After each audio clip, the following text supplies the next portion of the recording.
Listen to the message. Why does Vincent call James? Hello, James. This is Vincent here. I heard you were in town last week. I'm not sure when you're back in Cairo, but I hope to see you next time. I thought we could go to that new tea shop near Aswan Square. I heard the tea there is really good. Next time you're here, why don't we meet up for a drink? So, let me know when you'll be back. Say hello to Felix for me when you see him next. Bye. Liliana is calling her friend. What time can they meet? Hi, Maria.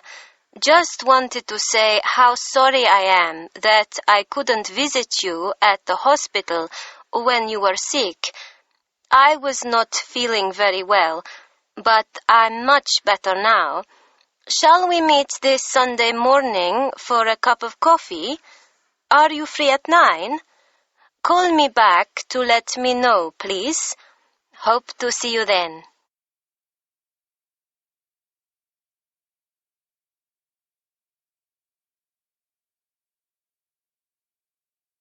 Selma calls her mother about a dress.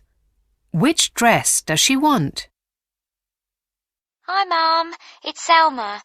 Look, I'm going out to dinner tonight, and I'd like to wear something nice. Can you check if my long red dress has come back from the cleaners? It's the one I wore at Ehab's party. I took it to the cleaners last week with some other clothes. They should be ready by now. Can you see if they're in my room? Thanks.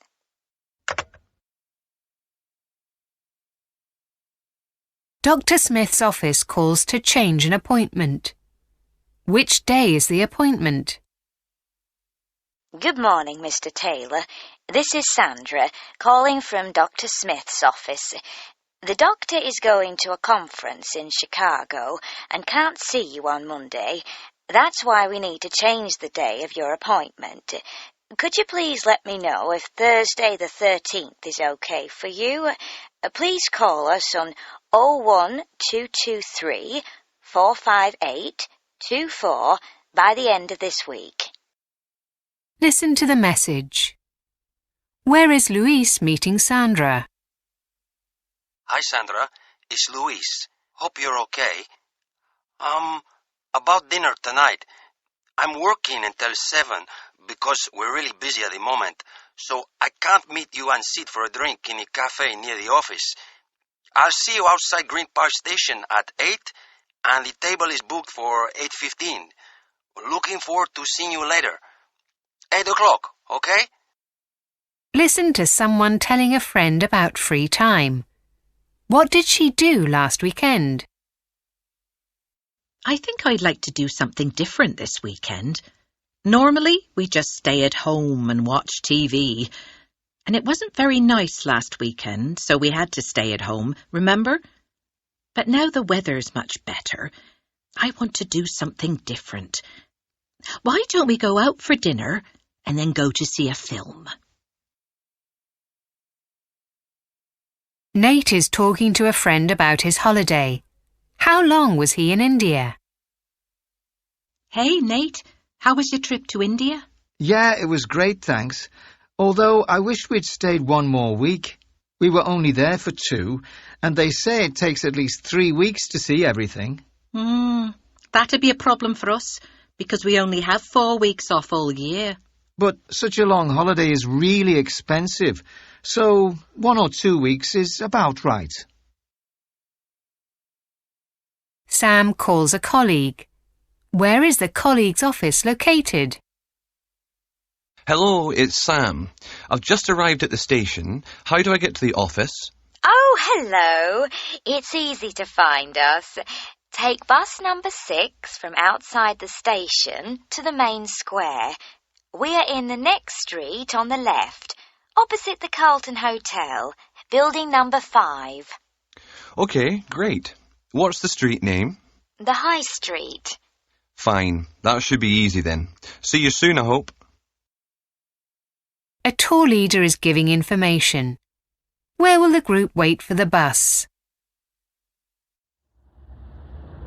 This afternoon we tour the old town on foot. No waiting for the bus. We'll meet for lunch near the side entrance of the hotel. Tomorrow morning we meet for breakfast next to the gift shop. After breakfast, wait for the bus by the main entrance of the hotel. Don't be late. We have to be at the old theatre by 9 o'clock.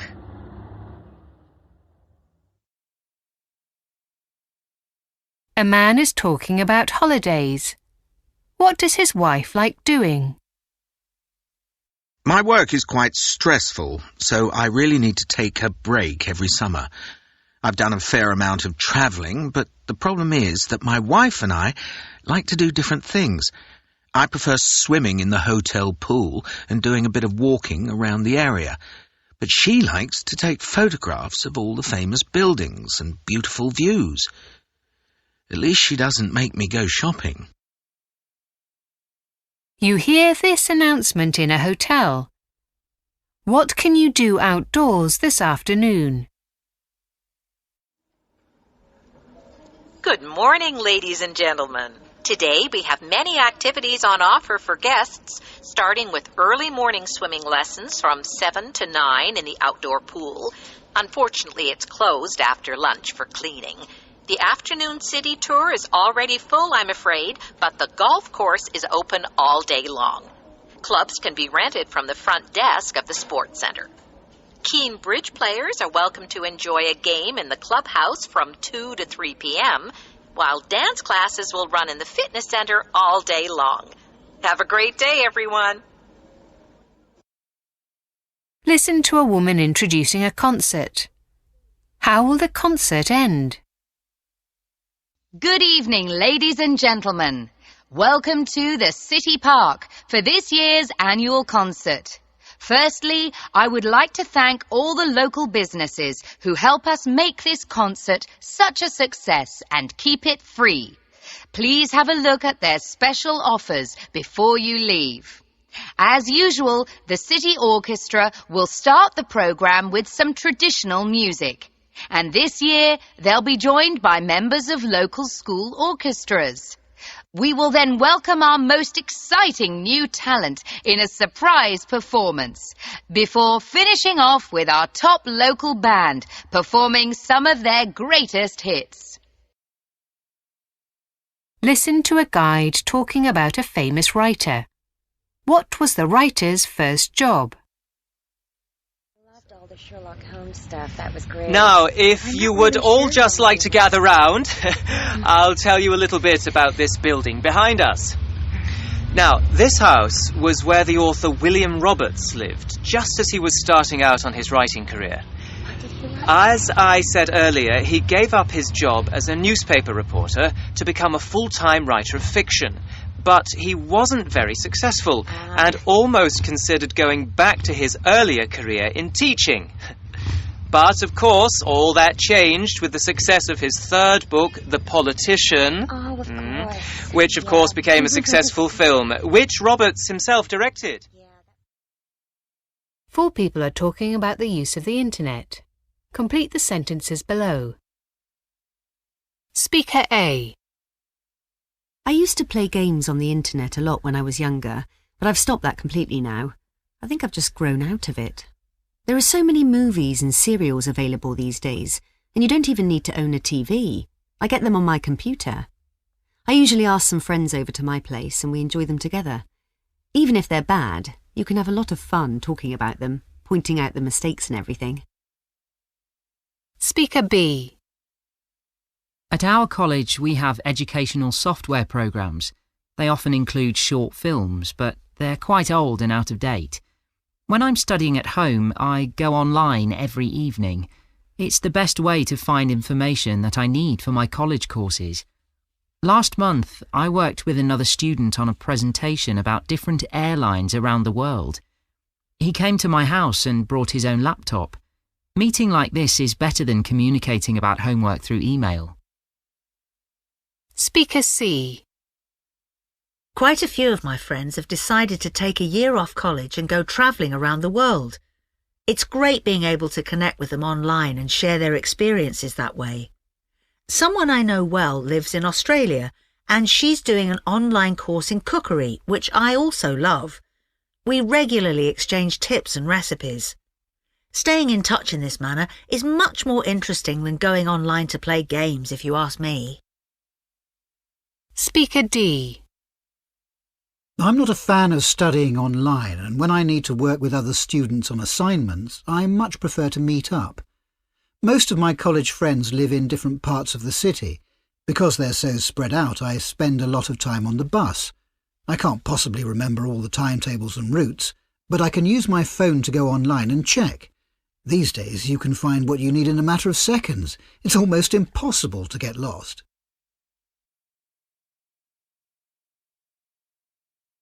Listen to two people discussing information and technology. Read the statements below and decide who expresses which opinion. The man, the woman, or both the man and the woman. You can listen to the discussion twice. Hi, Lee. I haven't seen you for a while. What have you been doing? Studying mostly. I have a paper due on Monday. Oh? What's it about? The information revolution. What's that exactly? Well, it's a term used to describe the development of technology and the way we use information. It sounds like a big topic. We most definitely live in an information society. I sometimes wonder what people will do with it all 100 years from now. It's difficult to see how they will be able to make any sense of it, given the sheer volume. Well, the tools we have for processing data are already quite sophisticated, and they can only get better. But how useful is it all? I mean, I know we can measure and record all sorts of things, but I sometimes think we're just collecting information for its own sake. Actually, information can be bought and sold these days, and knowledge has become a major force of production.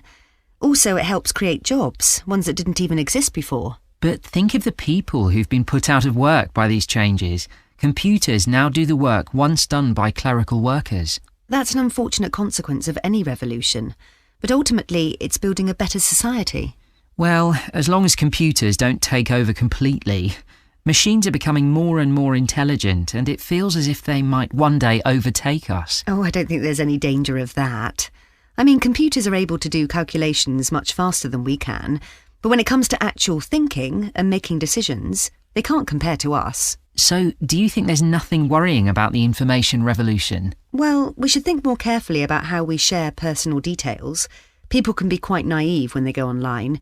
They don't always appreciate the internet as a public forum. Like I said, information is valuable these days, and it should be kept secure. There are laws designed to do just that, but I don't think they're enough.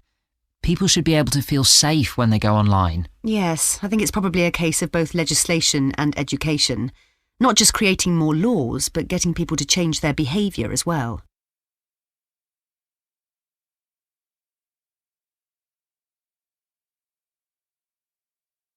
Listen to a critic reviewing a book about the life of a scientist and answer the questions below. The life of the 19th century scientist Louis Bentley, who mysteriously disappeared on a journey up the Amazon, has produced numerous biographies over the years. One would think there was no need for another one, but now respected writer Jacob Montgomery has come out with a new volume. Biographies of this type can be quite dull, as they are obliged to describe the scientific process in great detail. Montgomery, however, frames the story like a thriller, with each chapter ending on a moment of suspense. He successfully turns the notion of scientific inquiry into a mystery to be solved. This, no doubt, was a conscious decision on the writer's part to give the book broad appeal. Describing scientific theories to the average reader by either using too much jargon or by simplifying everything is a common fault of books of this kind. Montgomery cleverly manages to avoid this with the imaginative use of footnotes and illustrations. Of course, today Bentley is perhaps more famous for the manner of his disappearance than for his scientific discoveries, and this may be the reason why he has been the subject of so many biographies. Although Montgomery claims his book provides the answer to that final mystery, his conclusion is mostly speculative, and does not seem to be based on any new evidence. Nevertheless, despite the rather disappointing ending, this new biography is welcome. It's unlikely to replace the more traditional and detailed versions of the scientist's life, which appeal to a more academic readership, but I suspect that it will find the audience the author is hoping for.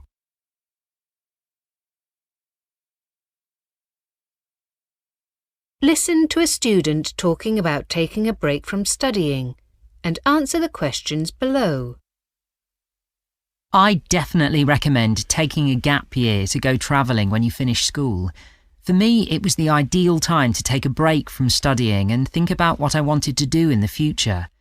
I found the final years of school stressful because of the constant pressure to pass exams and get good grades. In many ways, university would have just been a continuation of this. But it would also have meant leaving home and taking care of myself at the same time as starting this period of intensive study. School hadn't really prepared me for that, and I felt I needed to gain some experience of fending for myself beforehand. While I was travelling, I changed my mind about the subject I wanted to study, so I was really glad I hadn't rushed straight to university from school. It would have been a big mistake, and I wouldn't have had this amazing opportunity for self-development. I learnt so much in the time I spent travelling. There were practical things that I could never have learnt at school, like managing my own budget, sorting out visas and flights, making sure I ate properly and doing my own laundry. At the same time, I discovered new cultures, met amazing people from all walks of life, and had incredible experiences that will stay with me all my life. I came back more confident, more self-reliant, and with a much greater understanding of the world. At the beginning, I was a bit worried that a year wouldn't be enough, and once I started travelling, I wouldn't want to stop. However, after 12 months, I was ready to get back in the classroom and resume my formal education.